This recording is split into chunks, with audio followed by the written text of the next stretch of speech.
as of November 2025, I think we've taken one or a few steps back from the freedom that was in place. Oh, you think we're back? We're done? No. I don't think we're done. And you have people online going, "Oh yeah, woke is back because Zoran won the mayoral election or whatever." But no, I don't think that is the case. I don't think the appetite is there for that sort of thing. But it does feel like this combination of events from the last 2 months, which at first it looked like they were based off of just like random news items, like the murder on the bus of that Ukrainian girl and then the Charlie Kirk assassination. It felt like people had gotten activated and super red pilled. But what you learn in these situations where horrible violence happens is the immediate response is, oh, they're going to regret that. And then over time, no, whoever committed the act of something heinous winds up kind of gaining ground in the longer term. And I'm assigning like a group here, not one particular person, right? Is the ideology behind that does wind up winning ground in the long game. You can look at 9/11 and cite that as well. In the short term, kind of fucked up a lot of people's lives overseas who were completely unrelated, even if maybe sympathetic to at least who was accused of committing the terror attack in New York, right? But in the long term of it, New York and Western civilization became so completely castrated. No, that's called the boomerang effect. And that could be attributed, mainly that term is used in analyzing, a Marxist way of analyzing imperialism. Is that the way that's used? Is that when your country fucks with other nations too much, it comes back at you, right? And I don't think that's like a consequence of and directly just because of imperialism or whatever the fuck. I think it's just the way politics kind of go, and also wars lead to refugees, all that. And I think that there's that in like politics and entertainment. I mean, like whatever you attack with art will come back at you like years later in the way these like ideologies can attack each other. So this is going to be an ever-flowing process that you'll never know where you're at, and I think it's always going to go back and forth till the end of time. What do you mean by that? That whatever you attack in art will come back at you? In what sense? Like it will? I mean, well, just explain that statement. Okay, so if you are there's ideologies that go behind certain art. If you look at art through a Marxist lens, which is a majority of art, every certain films you're punching up. That's the whole point of your film, is you're punching up and you're destroying the hegemony, right? So right now what you're seeing is certain people making art that is they're just like, hey, we are the hegemony. We are the quote unquote privileged, and we're going to make art that punches down. And that's what that's like white supremacist art or like Nazi art or whatever. I would just call it indifference art, because like people that make sort of right-leaning art, they're just making fun of everything because they just don't care and they're just having a good time.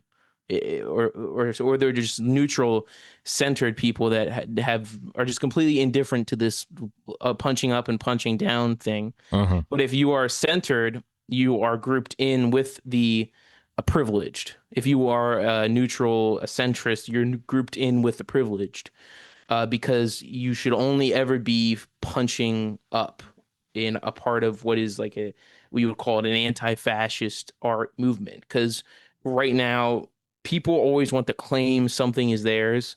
So like punk is automatically, you cannot say that it's a right-leaning thing at all, because they'll just tell you it's left-leaning since the inception, when really it's always been both. Because like certain people of punk bands have been, you would have these crust punks and they would be fighting Nazis at shows. It's like, okay, well then that kind of validates that this appeals and does exist for both factions here, doesn't it? Exactly. So that's interesting. You know, something that does seem to be a recurring trend, and, you know, maybe this was a separate interpretation of what you had said, is you do wind up seeing people who go to bat for a certain idea if they want to tackle or analyze or deconstruct particular ideas using their art, will wind up succumbing to the thing that they're deconstructing, usually within a short period of time. Do you think that there's a particular pathology to artists where that's going to be a given? What do you mean identify pathology? that? Like what they talk about in their films? They like. Is there a become, or- particular strain of creative person that you can identify, like a just one avenue of type of person, where that is just inherently given? Like, you can look at a person with glasses and they might have a distinct look to them, and you can assume what their voting patterns might be, right?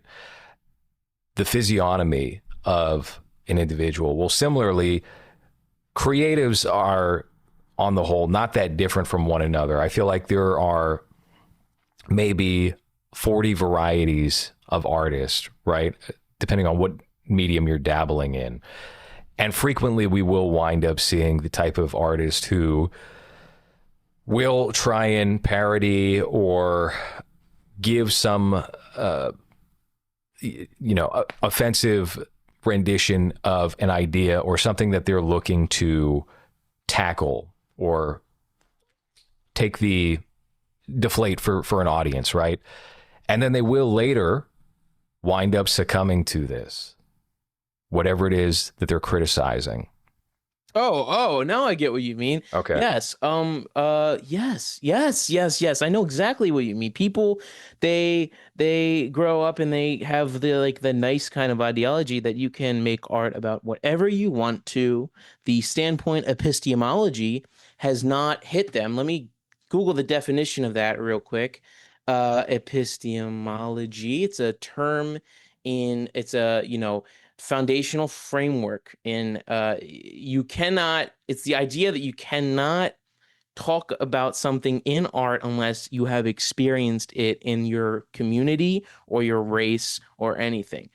There's a whole people grew up that are kind of younger. They're still kind of figuring out what they want to do when it comes to art. So they haven't learned how to properly act and how you're when you get into the industry or whatever the fuck you want to call it, they haven't been essentially told what to do. So they have fun, they figure it out.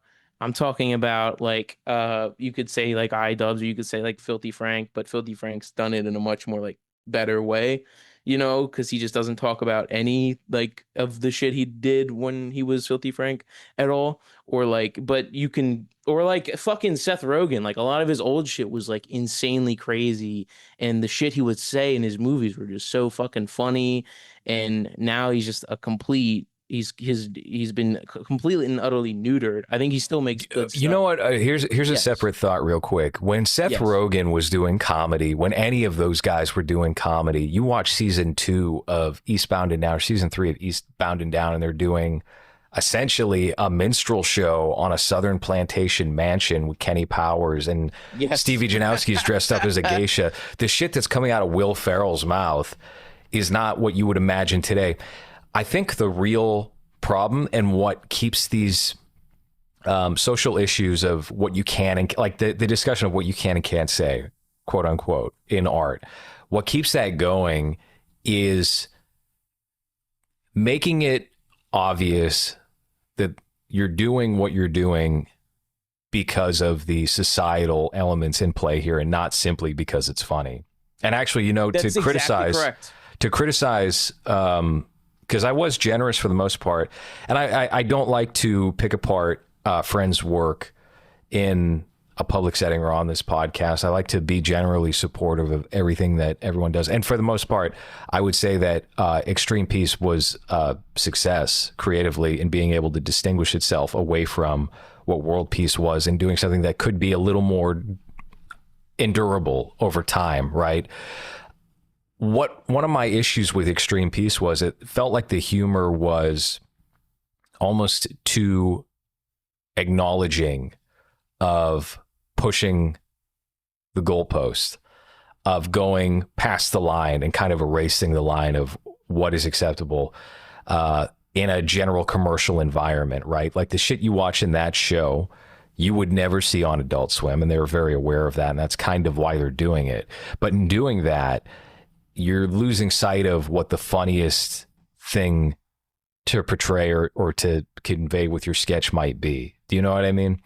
No, yeah, like never go into it being like, I want people to respond this way to it. I want people to get mad at it when they see it. I want people to fucking, you know what I mean? Like, I love Extreme Peace. I think there's some good stuff in there, but yes, it is too like indulgent in its humor. It tries too hard to like essentially just be offensive, and it's just not funny at some points. Right, and like it wouldn't be offensive to anybody who's watching it is also the thing. So you're kind of, yes, and this is a general criticism, I guess, with online artists who specifically occupy the right wing, is they will wind up taking their entertainment or their art to one of the more base zones that appeal to that type of consumer.